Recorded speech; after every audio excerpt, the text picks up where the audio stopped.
Hey everyone, this is Lucy, and in this video I will show you how to invite your friends to your private server in Roblox. So first you need to log into your account in your web browser in roblox.com. So go ahead and click on the hamburger menu at the left top corner of the page and go to inventory from this menu. Now you will see several options here. You just need to scroll down and go to private service. So when you hover this private service, you will find my private servers. Click on it and you'll find your server here. So just click on your server and now click on this three dots in this box. So you'll be taken to a new page. Here, scroll down and you will need to toggle this bar, friends allowed.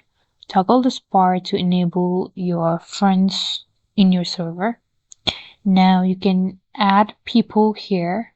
So let's say I added myself, and you can also add your friends here. You can generate your private server's link and share it to your friends, and your friends should be able to join your server. And that's it. Thank you guys for watching. For more tutorials, don't forget to like and subscribe, and I'll meet you guys in the next video.